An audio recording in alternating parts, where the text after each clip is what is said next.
Mga kaibigan, kami po'y nagbabalik dito sa Face to Face. Patawarin naman talaga, nagkakarambulan nang dahil po sa regalong panty na binawi naman sa pamamagitan daw ng pagnakaw nito sa sampayan. At kasama nga natin yung sinasabing nagregalo. Marmalyn, ikaw ang nagregalo ng panty na yun. Opo. Ilan yun? Isang piraso po. Hindi, ibig ko sabihin, sabi kasi niya, isang pack. Isang pack po yun. Oh, ilan ang laman? May Apat, laman. 5. Ano po, 5. Okay, sino-sino yung binigyan mo? Sa mga kaibigan mo? Siya po, tapos yung kaibigan niya pong 3. Tapos may natitirang isa. Ano-anong kulay? Kulay black, orange, tapos green. Oh.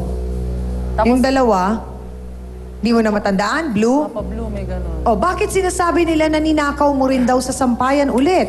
Nakita ni Pochi na suot mo. Po, yun na, nalakawin ko. Binigay ko na sa kanya. Ano siya? Tanga. At saka, nung time... Pero bakit sinasabi niya, nakita niya na suot mo? Kasi po may katulad po ako ng panting yun. Ah, may katulad kang ganon. O, yun ang sinasabi ko, Pochi eh. May katulad Baka po ako. katulad lang. Bukod dun sa sinasabing panty na nirigalo mo na, ninakaw mo, nagkagulo din kayo sa sandals, bakit tinuturo mo yung isang kaibigan nyo na si Anjef na nagnakaw naman ng baterya ng cellphone? Kasi po, yung bago pong kakilala ko pa lang sila, may cellphone ako noon. Tapos nung umaga... Sino ba ang una mong nakilala sa kanila? Siya po. Okay, so mas close kayo. Opo, nung bagong kakilala lang po Oh. namin. Tapos yung cellphone ko, naiwan ko sa apartment na tulugan namin. Okay. Then sabi niya, iniwan niya kay Anjep, yung sa kaibigan niya. Ayun, nung kinuha ko siya, pagbalik sa akin, wala nang battery. Tapos nung hinahanap ko, hindi nila inaamin kung nasaan. Pero ang sinasabi kasi ni Pochi, kaya mo lang ginagawa yon, sinasabi, kinakalat yung ganong kwento para sirain yung friendship nila ni Anjef. Kung sisiraan, kung wala akong panahon sirain yung friendship nila, bagay naman sila magsama, pareha silang hair. Gusto ha? Parehong ano? Parehong ano? Pareha sila ng kutis, na lang. Pareha silang pangit ng ugali, Diyos ko. Masasabi mo ba na selosang kaibigan si Pochi? May mga ganun kasing mga Ewan ko. tao na pagka nakikita nila yung friend nila nagiging close sa iba, nagsiselos. O baka naman ikaw ang nagsiselos sa friendship nila ni Anjef. Hindi kaya? Hindi naman po. Ang sabi ni Pochi na dahil nga daw dun sa nakawan na yon sa panty, nagsanga-sanga na daw ang mga problema ninyong magkakaibigan. Gaano to katotoo? Hindi po, sa kanya, ewan ko sa kanya siguro meron. Sa akin wala. Kasi hindi mo ako galit na panahon na yun eh. Nagulat na lang ako na dahil lang doon. Na pinaliwanag ko naman lang hindi ko kinuha. Hindi yun sa kanya. Pero ano yung panting nakita nila sa'yo? Iba yun. Yung akin, Sa'yo yun. yun sa akin. Diretsa ang tanong, bitter ka ba kay Anjef? Hindi po. Kay Pochi? Hindi rin po.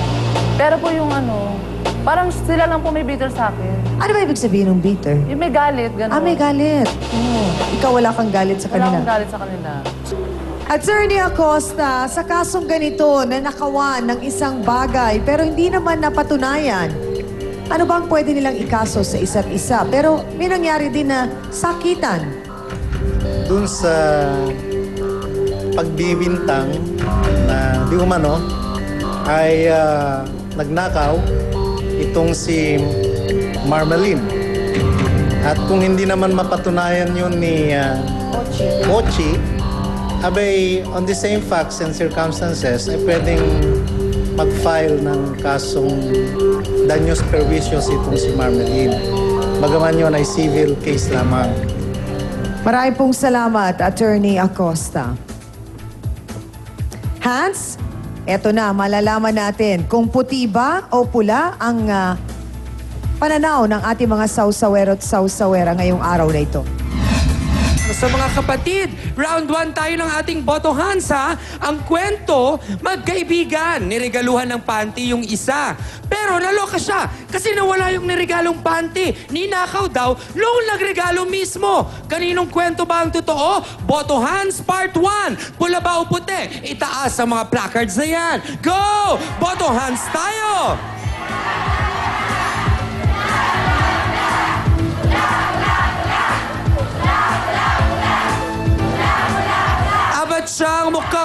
sawsawero at sawsawera ay nakumbinsi doon sa paliwanag na ang isang disenyo nga naman ng panty ay maraming kaparehas. Kumbaga, mass-produced at hindi iisang piraso ng disenyong yun lamang ang ginagawa. Yun siguro ang dahilan kaya mas marami ako nakikitang pula. Mga ka-face-to-face, tawagin naman po natin ang isa pang miyembro ng grupo nila. Ang nasapak down ni Pochi nang siya ay umawat sa away ni na Marmalade. Narito po, si Daniel Kiso. Pasok!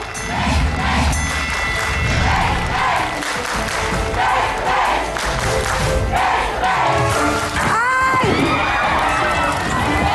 Pakitulungan!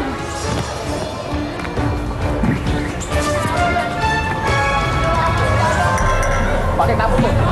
Daniel, bakit ka galit na galit kay Pochi? Sinungaling po yan. Ha? Napakasinungaling. Bakit mo nasabing nagsisinungaling siya? Paggawa po ng kwento yan. Kayo mapaggawa ng kwento. So, hindi totoo ang sinasabi ni Pochi. Ano nga ba ang tunay na kwento, mga kapatid? Malalaman po natin. Tutok lang kayo dito po sa Face to Face.